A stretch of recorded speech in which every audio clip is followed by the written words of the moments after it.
There are 5 things I want you to take away from this video. Number 1, the single most important thing you need to do when theory crafting is figure out what you want to achieve. The more narrow the scope, the more specific the goal, the easier it will be to both make and evaluate. The big overarching goal for almost every single build is to get you through an encounter, whether that's a Nightfall Strike, a raid encounter, or even a Gambit game, as fast and as easily as possible. 2, 3, 4, and 5 are the metrics by which you measure progress towards that goal. Survivability, damage output, mechanical utility, and application. Every part of a cohesive and powerful build contributes something towards these 3 aspects, and these metrics are how you evaluate the effectiveness of any build in the game. The best builds in the game are powerful because they're really good at one or more of these. In a perfect sandbox, everything from abilities to weapon choice to mods would have a strong positive impact in 1 or 2 areas and might force you to make trade-offs in others. Think about the concept of a glass cannon in other games, where you make the choice to trade survivability for damage. This is very rarely the case in Destiny. The PvE sandbox is often in a state of balance that leaves several outliers of extreme power. Gjallarhorn, when it was brought back to D2, had incredible ad clear, cross-map range, extreme ease of use, and also turned rockets into the universal best DPS options.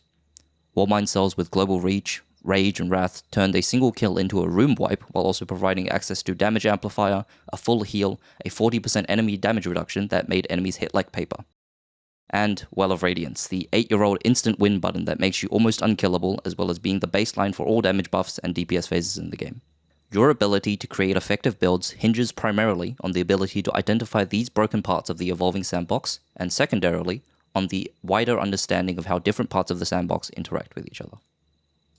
This video is not going to be the be-all end-all encyclopedic knowledge of how armor mods 1 through 20 interact with different subclass verbs and exotic traits on armor pieces and weapons. My goal is simply to get you thinking about the big words I threw at you at the start. When you start dying in a raid, how are you going to survive better? When you are at the bottom of the damage leaderboard after you died 5 times and ate all the res tokens, how can you pump more damage? Understanding interactions between exotic armor pieces, abilities, and weapons is something you can pick up in a few hours by opening up community spreadsheets, reading in-game descriptions, and watching a few YouTube videos. This is something you'll pick up over time, from some of your own gameplay, but also from absorbing community discourse and consensus. I highly recommend Aegis' videos for a more in-depth look at both the current power meta and niche interactions, and then people like Chablo91 and Dado for more generic build examples. But that being said, I find real-world examples from some of the best players I know are great for consolidating what we've talked about. We're going to break down and analyze my good friend Poseidon's loadouts, as he solos the raid boss Explicator from Root of Nightmares. The start of this encounter immediately puts a timer on his life, as he needs to run between the 4 sets of planets, killing 4 major colossus while surviving against a swarm of adds and the immune boss. The type of damage he needs to put out here is determined by something we'll call the enemy priority scaler, which is pretty much what do I need to kill to end the encounter. This scale is looking at the amount of resources that are needed to kill the highest priority enemy in the activity, and how high of a priority that enemy really is. In something that rates really highly on the scale, like Templar, the primary threat for both incoming damage and the timed wipe mechanics comes from Templar itself. There are very few adds and 3 oracles to kill before damage, so your loadout should be significantly more DPS focused. Think about something like Izanagi's Burden with Apex Predator and a damage super. Killing Templar immediately ceases the oracle waves, removes the threat of enrage, and despawns the adds, as well as removing the largest source of pain, thus making him highly threatening and your main build priority for outgoing damage. In comparison, a Grandmaster Nightfall has much more emphasis on killing champions and adds as fast as possible. At 20 levels under, even 1 champion or add ignored for too long is a threat capable of wiping your team, and compared to the Templar encounter, there is less time pressure with the bosses not having wipe mechanics, so something like a machine gun and a waveframe is much more desirable. Generally, higher the scalar, the more resources within your build you want to set towards boss DPS, and the lower the scalar, the more resources you want to set towards ad clear. So looking back at Poseidon, his biggest priorities here are handling the 4 mages, getting between the platforms, and doing so very fast before the planets wipe him. He uses an aggressive shotgun with auto-loading holster, surrounded, radiant, and major spec to ensure he can always one-shot the Colossus without needing to stop for a reload.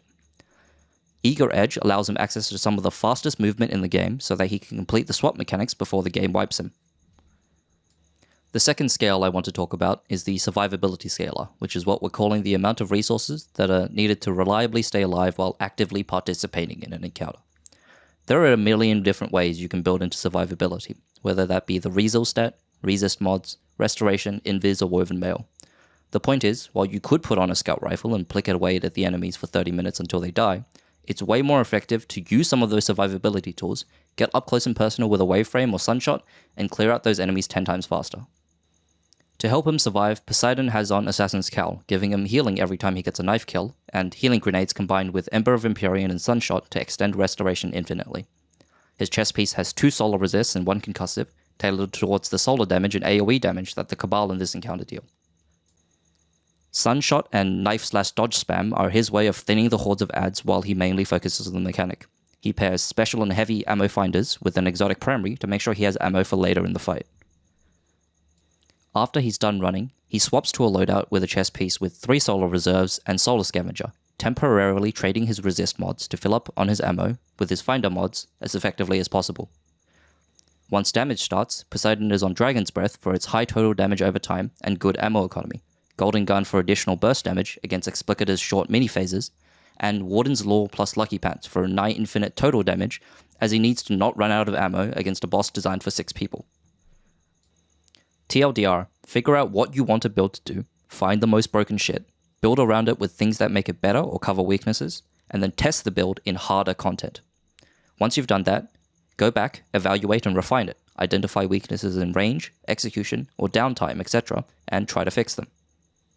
Thank you very much to Templar, the person not the raid boss, for writing the script with me, and to Poseidon for providing himself as an example.